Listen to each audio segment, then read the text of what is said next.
Hola, hola. Pues bienvenidos, bienvenidas un sábado más a este su podcast, a Valentina.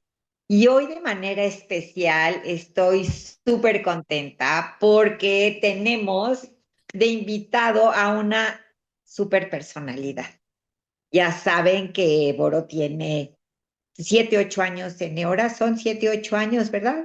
Sí, a 7 años y medio. Y yo tengo 5 y son pues tiempo suficiente para darnos cuenta de quiénes son las personas que tenemos cerca.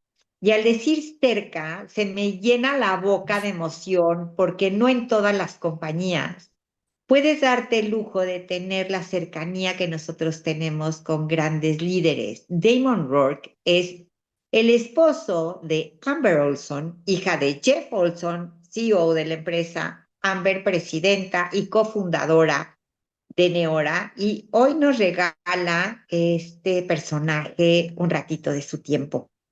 Y me encanta porque nos va a decir cómo llegó a Neora, qué hacía antes de entrar a Neora, cómo puede equilibrar esa vida integral como, pues, como parte importante de la empresa, como padre de familia, tiene 3 niñas hermosísimas, es un gran esposo y qué bueno que hoy se dé el tiempo para platicarnos sobre este tema.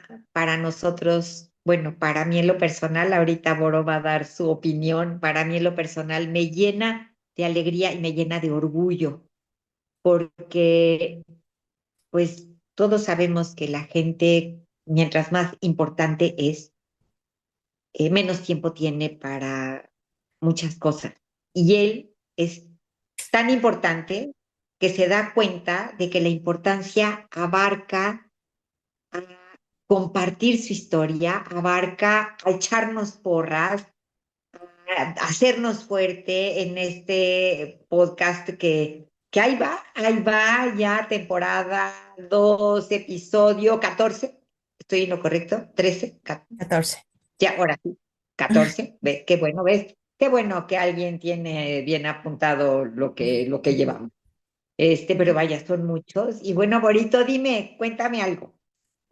Ay, pues bienvenidos a todos. Hola, Yuk, buenos días. Yo estoy feliz también. Estoy feliz porque definitivamente el podcast, que empezó como una idea divagando, y creo que así se crean las mejores ideas, y tomar acción para hacerlas, definitivamente me ha cambiado mucho, muchas maneras de pensar o de conceptualizar todo, las relaciones, ¿no? Porque a veces me decían, es que abrir un tema de conversación con alguien no es hacer una red o una gran conexión, pero es el inicio de abrir una puerta para hacer muchas más. Cuando yo entré en Aura hace 7 años y medio, primero conocí la compañía por mi amigo y pues al final y al principio siempre ha sido un gran mentor. Y de esa plática que inicié con él se abrieron muchas más. Y entre una de esas pláticas pues es la relación que tenemos tan cercana con Damon. Como dice Yuk, no es común que alguien que está en una compañía de ventas directas, no me gusta llamarle mercadeo en red o multiniveles o todo, o sea, todos los otros conceptos, porque realmente lo que hacemos son ventas directas y un negocio formal a través de eso. Y me encanta la forma de explicarlo de Damon ahorita, pero al momento que nosotros empezamos a hacer, pues a platicar y a ser amigos, podemos abrirnos las puertas a muchas cosas. La oportunidad de tener grandes personajes como Damon, como Roberto y como esperemos muchos más que se acerquen, es gracias a esas pequeñas pláticas de un hola, ¿cómo estás? De un genuino interés con intención, como van a escuchar a Damon, y eso me llena el corazón. Hoy que para él es un día festivo, que está con su familia, con sus hijas, que se dé un tiempo para voltear también con los socios de marca, porque al final, pues también somos una familia, pero nuestra parte de familia es que somos una familia que hace dinero, no solamente que se la pasa bomba. Entonces me encantará que lo escuchen desde quién era Damon, cómo empezó esto, porque estuvo desde el principio. No se pierdan hasta el final, porque el tip del final, y sobre todo si eres mexicano, hispano de cualquier mercado, tienes que escucharlo hasta el final. Están los subtítulos y pues bienvenidos a Valentina, episodio 14 temporada 2. Buenos días, Valentina. Estamos hoy muy contentas porque tenemos a una persona increíble que nos visita el día de hoy. Hello, Damon. How are you? Muy bien, you. ¿Cómo estás? Muy bien. Perfecto. Well, but I'm very happy to see you today, and I truly appreciate your time. You are a special human being, and a great example to follow. Entonces, and then I speak a little and I hear a lot because we have to learn for you about you. Perfecto. Okay? Muchísimas gracias, Hugh. It's un pleasure. Um, Estoy aquí to be here. Yes. Thank you, Damon. Gracias, Duke. Well, this is our second season of the podcast, and we are truly amazed of what the impact we have made in the people, about the direct sales in this period of time, and about the growth of Neora. So thank you, like Duke just said, for your time. We are I want you to everyone know you. They hear us every Saturday talking about Neora, talking about you, talking about Amber, talking about Jeff. But this is a special for me because you are like also a great husband, a great businessman, a great leadership with the Hispanic market. And I want you to tell us how you get to Neora, what was Damon before, and what you expect about it. Yeah. So we launched Neora 14 years ago, and before that, I was in sales. And so I sold staffing, so IT staffing, finding IT people jobs. I sold payroll, so helping companies run payroll, sold to small businesses. And it was always business to business. So I was always selling to a business. I was never really selling to an individual, even though it was the business owner. And then I got into medical sales and it was medical software. And very quickly, I still remember very clearly one quarter, Amber saw my tax return and she said, you know, you made over $40,000 over the last 3 months. And I was like, yeah, that's what I make. That's my commission. That's what I make.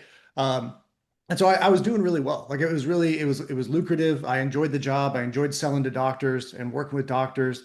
I really liked the company that I was with. But we launched. Me and Amber got engaged 6 months before we launched Neora, and then we got married 6 months after we launched Neora. And so we're in the middle of planning our wedding when she's launching. So when we launched Neora, we didn't do any kind of pre-launch. We didn't do we didn't collect money from people and use that towards building out the IT and building out the websites and building out our systems and stuff like that.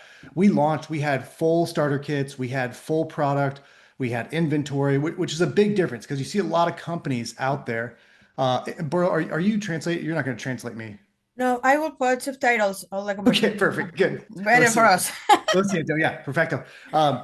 And so, you know, you guys have probably seen it already. Like a lot of companies will pre-launch and they'll say, hey, give us $500 for your kit. You're going to be one of the first distributors to join the company. And then in 6 months or 12 months is when we're going to launch, or 6 months is when we're going to launch. Well, they take that money and then they use that money to fund building out their websites, right? It's really expensive. They fund it they might have the formulation for their product, but they use it to create their product and create those create those products, store those products, and get ready to ship them out when they launch. But they're taking people's money without people getting anything back. Well, we didn't want to do that. Jeff and Amber didn't want to launch that way. And so the way we launched was day one, August 29th, 2011, is we launched the company. It was you paid money, you get your starter kit, right? You get your product, you get your everything. Um, and so that was a really big deal when we were launching. But I watched Amber build all this. So my point is that she built all this for a year before, right? So when we were dating, when we were engaged, she built out, they were building this company without ever making a dollar.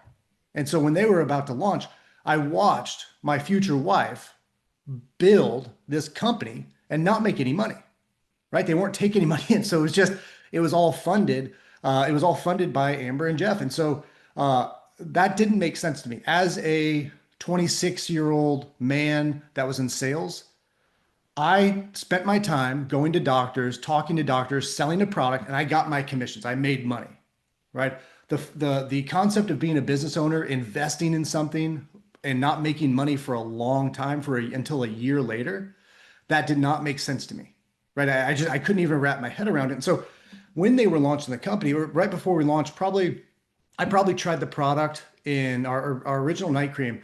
I probably tried it in July, and then I had no intention. You hear stories about families working together and spouses working together, and it just not working well, right? Like just horror stories, just terrible stories about families and spouses working together. And so I didn't want to be involved with Neura. I didn't want. I knew I was going to use the product. I love my wife. I support my wife. I love and trust my wife. I love and trust Jeff. I love and trust the people that were running the company, but I wasn't going to sell the product. Right. I was in medical sales. Like I was selling to doctors. I wasn't going to go sell a night cream to my friends and family. But then I tried the product, and I had some acne scars on my forehead that came up to the surface, and in the morning I could wash away the dead skin.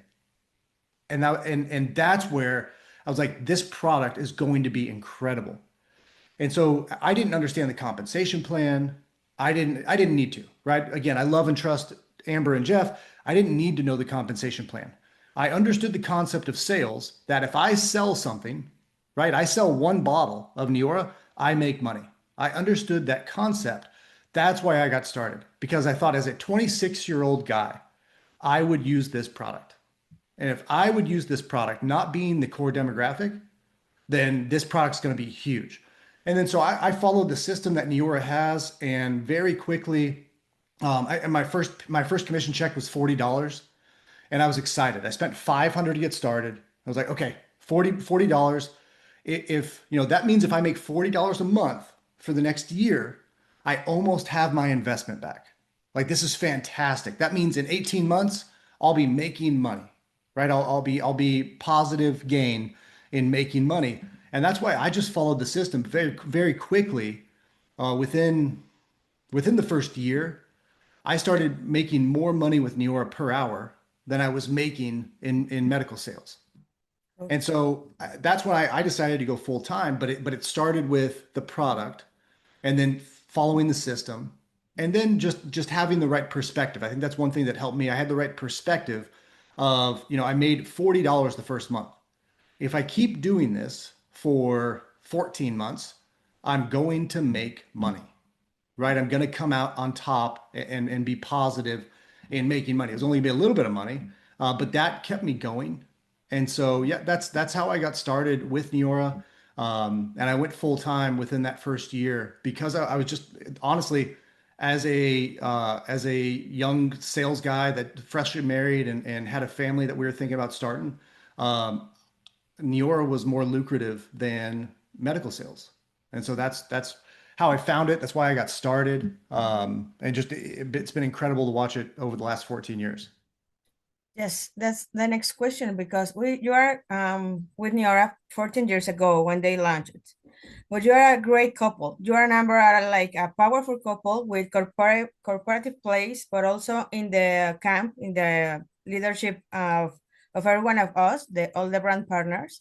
And also you're in specific with the Hispanic market, because you are so close to us. We are having you here 4th of July, like making this happen, making some of the time you spend with your family too.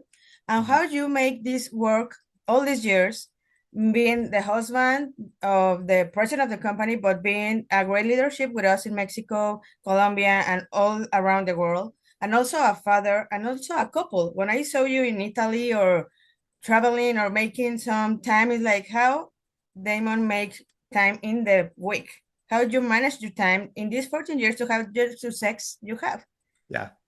Yeah, it's just planning. It's being intentional. I think, it's so easy to get caught up, and for anybody, we have a family business. We have other projects that we like working on outside of the family business. We have 3 kids that are busy with school and sports. Amber and I are very intentional about our relationship, but I work with a lot of people that just like you do. And I think that you just realize everybody's busy, right? I think everybody spends their time how they want to spend it. It's just they have to determine how they want to spend it. Otherwise, they're just going to spend it doing nothing, but they're intentional about it. Like everybody intentionally spends their time. Even if it's unintentional, you're intentionally spending it unintentional. I don't know how that's going to translate, Burrow, but it's we plan. We plan. We take time. Like in October, November, or December. December would be a little late, but we take time to plan the next year. We take time to once a week. Amber and I have a meeting, and we block it off. We keep that meeting on the books, and we talk about what's going on. What's going on for the rest of the week? What's going on next week? What's going on next month? When are we traveling? This is such a great business, especially being a family business, but it's such a great business because in 2 weeks, Amber's taking our middle daughter to California with her to do a tour and do some New York events. And then I'm taking our oldest daughter up to Oklahoma the next week on a road trip and doing a few events there. And then Amber and I are flying to North Carolina to celebrate. Samantha Wyatt was just married, and we're flying there to celebrate with one of our New York friends celebrating her marriage. I think it's just planning. Like it's just being intentional about how you're going to spend your time and identifying how you want to spend your time. I always think about how many people spend their time. They spend their time playing video games. They spend their time at the bar drinking. They spend their time. They spend their time. Sorry. They spend their time doing different things that I don't think they really like. Nobody would choose if somebody's looking at their schedule and say, "I'm going to drink at the bar from 5 p.m. to 10 p.m." Right? Nobody really says that. Nobody says, "I'm going to play video games from 9 p.m. to 4 a.m." Right? Nobody intentionally looks at the schedule and says, "That's how I want to spend the most precious thing I have here on the earth is time." Like this God-given time that is very finite, that's going to run out. You're going to die. How do you want to spend your time? Nobody's going to look at that and say, "I want to play video games. I want to fight with my wife. I just want to sit around and do nothing." Like, nobody really says that, but we very uh, intentionally, unintentionally don't focus on our priorities, right? Because I list out priorities of my health, my faith is my number one priority. My relationship with God is my number one priority. My relationship with my health, like my mental health, my physical health, my spiritual health is number two. My relationship with Amber is number three. I'm sorry, my phone keeps vibrating. And so I'm very intentional with what my actual priorities are so that when I do have free time, hopefully consciously or subconsciously, I'm making decisions that serve my priorities and not just serve my inner need to be comfortable, if that makes sense. So I just think it comes down to planning. It comes down to intentionally planning. Recognize that you are busy. Time is the only thing you have, and you want to intentionally plan your life and how you want to spend your time rather than just letting it happen to you. Thanks. That's a great. Also, every time I hear you, you are so intentional with the words where you are speaking that now that I'm planning the next month or power training or the next move, it's just thinking in my intention to go to end of the day to go to build my business like with more focus. Yeah. And also I were talking with Roberto Canales, the last interview, and talking about the Hispanic market in US. Also in the whole in the world completely, but more in the US. Yeah. Because it's a big market and you are so near to that people with the Hispanic market there. So what's your expectation with Hispanic market in this industry, but also more specific in Europe? Yeah. I mean, I love, you guys know, I love the Hispanic market. I love the time that I've been able to spend in Mexico, the time I've been able to spend in Colombia, the time I've been able to spend here in the States with the Hispanic market. First of all, I look at Colombia. I think the one thing I know about Colombia and traveling around the world at this point, there's a lot of Colombians in Colombia. There's also a lot of Colombians in every other country, right? I go to Europe. I meet Colombians. I go to Australia, I meet Colombians. I'm in the States, you go down to Miami, little Bogota is down in Miami. There's a lot of Colombians around the world. And so that allows the opportunity to network. You network with people inside Colombia, and then you find people outside of Colombia, right? And then the same thing with Mexico. You go down, when I go to Mexico, it's a little bit, not the same thing, it's a little bit different in Mexico, because specifically with Neora and the Mexican market, we have like this, there's millions and millions and millions and millions of people in Mexico. And we have this little tiny sliver. And every time I'm in Mexico talking to one person or talking to 100 people, there's always the majority of people I talk to that are prospects have never heard of Neora, right? They've never heard of it. And so there's such an opportunity there. And then you take Mexico and you look at the US. The US Hispanic market is majority made up of Mexicans, right? It's their neighboring countries. It just makes sense. But there's so many Mexicans in the US, and then there's so many Mexican Americans in the US. There's immigrants that have come from Mexico that had children here, whether they're first generation or second generation. And then we get talking about the US Hispanic market. When this is so interesting to me. So when I go to Colombia, I'm hanging out with Colombians, right? When I go to Mexico, I'm hanging out with Mexicans. Like it's all, everybody's Mexican, everybody's Colombian. You go down to Costa Rica, everybody's Costa Rican. The most interesting thing happens in America even when we're on our trips, right? When we're on our vacations, we go on our incentive trips. Our next one's in Cabo. Can't wait for that one. When you walk into a room, when I walk into a room, if I don't know anybody there, I'm looking for another American, right? I'm looking for somebody that speaks English but looks American. Mexicans do the same thing. You walk in, you're looking for somebody that's Mexican. You can tell by their dialect, maybe the way they look, where they're from. Colombian, the same thing, right? But the most interesting thing happens in America that I never realized until we really focused on the US Hispanic market. When somebody from Costa Rica comes to Dallas, Texas, when somebody from Mexico comes to Dallas, Texas, when somebody from Colombia comes to Dallas, Texas, when somebody from Argentina comes from Dallas, Texas, they're not looking for another Argentinian. They're not looking for another Costa Rican. They're not looking for another Colombian or Mexican. They're looking for anybody that speaks Spanish, that they can communicate with, right? That they can understand, that they have that relationship. And so, being from the States and not traveling much before, I thought everybody in every Spanish speaking country, in every Hispanic market, was essentially Mexican, right? It is wild. It's wildly different cultures. Mexico has a different culture than Colombia. Argentina has a different culture than Colombia, right? It's just, they're completely different cultures. But when those cultures come to the US, they start to mesh together and they create their own unique US Hispanic culture. And I think it's such a beautiful and interesting thing to witness, to be a part of just this melting pot, because they take some traditions from Mexico, some traditions from Colombia, some from Argentina, and then they take some from the US and they create this own US Hispanic culture. And I think it's one of the coolest things, especially in the US, because the majority, nobody really chooses to leave their home without wanting something more, right? They're looking for growth. They're sacrificing all of the friends they've had their entire life, all of the family they have around them, all of the places that they know. They're sacrificing that. They're leaving it behind for opportunity. They're coming to the US for something, right? They're coming looking for something to grow. They want something more. And so when I talk to people in the US Hispanic market, traditionally in Mexico, when I go down to Mexico, we talk about culture. We talk about the products, but we talk a lot about culture. We talk a little bit about opportunity.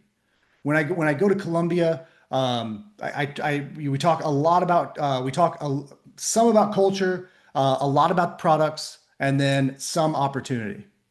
When I talk to the US Hispanic market, it's all opportunity. Does the product work? Yes, perfect. Is the culture good? We almost don't care because we're going to create our own culture, right? They're used to creating they came to the US and created their own culture. So culture to them is not a concern. it's the opportunity. You go and you talk about money. They're asking about money. They're asking how to make money. They're asking how to maximize the money. Which is just it to me. It's so interesting to see that, especially from where I started 14 years ago, right? Of what I assumed was the entire Hola, hola. Ya, what I ya. assumed was the entire Hispanic market, to see that develop and really become this really cool thing, that it's its own in the U.S. That's great to see you the way you see it, because I was talking just with you and other brand partners, because everyone that speaks with me from the US but is Hispanic, they talk me about money Yeah, and how they will make money and how much and how, and just not just money, but they focus on that, and yeah, that changed my mind also. It was like, of course, it's not just a business because of the community or because yeah, of the trips or because we are all friends. It's because of the money. yeah. It's And really interesting when I go, and I really, this was really clear to me when I go up to Canada. I've been up there a bunch and done presentations twice. Different people have come up to me and they're like, "Hey, great presentation, but it was really American. Like it was really like you're really American." I'm like, "It's Canada, right?" The same thing in my head. I'm like, it's like the US. Just like I assumed Mexico and Colombia were the same, right? I assumed Canada was like the US. And it's just interesting going into these new countries and working with new people. The cultures are just different. The good news is New York has something for everybody, right? We have great culture. You're going to have a great support system. You're going to be celebrated here. We have products that are absolutely incredible. They do what they say they're going to do. And then our compensation plan is amazing. And then the opportunity, the timing of the opportunity right now with having the filler product, with being on the ground floor of what's going to be the biggest product to ever hit direct sales, the biggest launch that anybody's ever seen in direct sales. We've already proven that we're doing those numbers. We're going to do over 100 million with just this product alone in the first year. It's incredible, but New York has something for everybody. yes, that's amazing. Thanks for your time, Duke. You want to ask something more? Otra pregunta más, mi Duke. No, only say to you, thanks. A big thanks for your time, for your words. I understand more than I speak, and I appreciate your time with us. Muchísimas gracias. Ya, entiendo más de hablo también. Eso. Muy Ya, bien. ya. Give me Pero five. necesitamos practicar. Sí, Yes, Yeah, I promise. yeah. vamos a practicar todos. Thank you, Damon. This is like new chapter in our lives, making this podcast, interviewing people from that we admire, but also that you inspire us with all the family, the girls, Amber, Jeff. You take some time talking about how was difficult to work with family sometimes, or we have that in mind. But this is not just making the community, is making a family. Mhm. And it's great for us to have you here to spend some time with us today, that is 4th of July. And say hello to everyone there. Thank you very much for your time. Absolutely. Thank you guys for having me so much. I'm honored to be the second guest. Keep going. Keep doing this podcast. It's 99% of you're better than 99% of podcast if you do 12 episodes. So shoot for that 12 episodes. Take the slight edge in mind. You guys are excellent at asking questions and very open. So very receiving. It feels very warm. So keep going. You guys are going to get better and better and better and better. And I can't wait to see where you guys go. Thank you, Damon. See you Thank in you. Guadalajara. Sí. See Bye. you soon. Vemos. Bye bye. Y bueno, ya lo escuchamos, ya aprendimos. La primera parte, el escucharlo, cómo llegó a esta industria, cómo fue que lo atrapó, independientemente de, pues, de con quién estaba, con la hija del CEO, ni más ni menos, ¿verdad? Y con esa cercanía. Y luego hablar de que en la vida tenemos que tener un plan, tenemos que planear sí o sí y mantener ese foco y tomar acción con intención, hacer las cosas intencionalmente para que tengan resultado. Yo creo que eso es una joya que a lo mejor lo oímos y decimos, ay, sí, qué padre. No, no hay que planear, hay que saber a dónde queremos ir y hay que poner esa carretera para cumplir, para tener tiempo para todo, porque eso es parte, somos personas integrales, todos tenemos muchas cosas que hacer, todas tenemos más objetivos que cumplir en todos nuestros ámbitos y teniendo una planeación es cuando uno alcanza el éxito en todos sentidos también. Y bueno, y al final, ¿qué les puedo decir? Boro, te lo dejo a ti. Pero ese apapacho que nos dio no tiene nombre, no tiene precio, más que puritito cariño. Sí, porque aparte les voy a confesar algo. Yo sí estaba súper nerviosa, o sea, generalmente en mi cabeza me escucho con mejor inglés que luego cuando le pongo play o cuando le tengo que decir las palabras. Y con él, aunque le decía a Yuka, ay, qué tan nerviosa si nos hemos echado nuestros tequilitas. No, pues sí te pone nerviosa, sí te pone nerviosa, sí es como un... Y más cuando estás hablando de temas tan importantes que yo sé que a muchos de ustedes les van a servir en algo en su vida. Escucharlo, como dice Damon, como dice Yuk a Damon de su antes, de su durante, el proceso, porque pues él está casado con la presidenta de la compañía, pero también es un gran mentor en el mercado hispano y en el mercado mundial, global de la compañía porque él tuvo ese mérito de hacerlo, no es una persona que llegó y se lo dieron. Él lo construyó y nos enseña a construirlo con un sistema muy simplificado, que a veces queremos rebuscarle, pero está ABC. Entonces, escuchar sus puntos, a mí me quedaron muchas cosas, que primero es su mentalidad y su espiritualidad, su familia, que lo hace con intención. Me va a encantar leer a ustedes qué fue lo que más les quedó. Me encanta cómo habla y cómo sabe el potencial que tiene el mercado hispano, no solamente alrededor del mundo, sino sobre todo en Estados Unidos y también en Estados Unidos, ¿no? O sea, me refiero en Estados Unidos y también en Estados Unidos porque la mayoría de pues hay muchos habitantes hispanos en Estados Unidos, punto, que están dispuestos a tener una mentalidad distinta a la que a lo mejor tenía yo y lo hablo por mí, ¿no? Porque yo antes pues me enfocaba en otras cosas, pero tener contacto con personas que están allá, mexicanas o colombianas o de Dominicana, pero que viven en Nueva York o en otros lugares, me cambia el chip. Porque algo dijo Damon que si no lo han escuchado bien, regrésenle a esa parte donde está hablando del mercado hispano y su mentalidad. Porque definitivamente la intención en lo que tú pongas a tu propósito te va a ayudar a planear y a lograr. Y tanto, o sea, tanto que él pone focus y enfoque en lo que va a hacer, que su cierre, cuando nos dio ese gran apapacho Miyuk, pues yo no sabía que la gente que empieza a hacer esto de vamos a hacer un podcast no llega ni al episodio 12. Yo no sabía eso. Y nosotros nos podemos quedar aquí 3 días platicando. No, no, no, es que, ¿sabes qué es increíble? Es que independientemente, sí tenemos nuestra audiencia, sí hay gente que nos ve, pero ¿sabes? Lo más padre de todo es que esto, igual que todo lo que se hace en la vida, es sembrar, sembrar, sembrar, para luego cosechar. Y hay que insistir, hay que persistir y nunca Desistir, desistir. Y eso es desistir. lo que estamos sembrando. Yo creo, yo no vas a dejar mentir.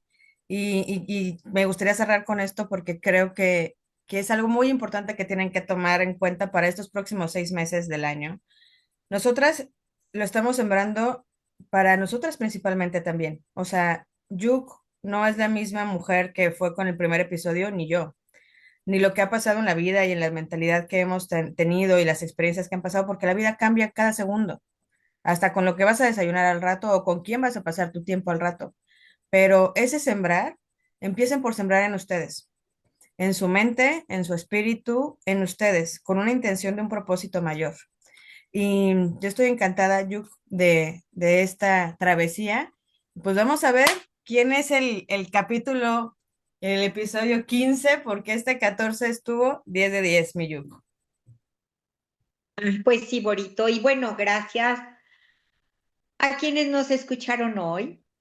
no se van a levantar igual que cuando se sentaron a empezar a oír este capítulo, este episodio. Y bueno, haz de Valentina. Tu propio espacio. Gracias. Bye.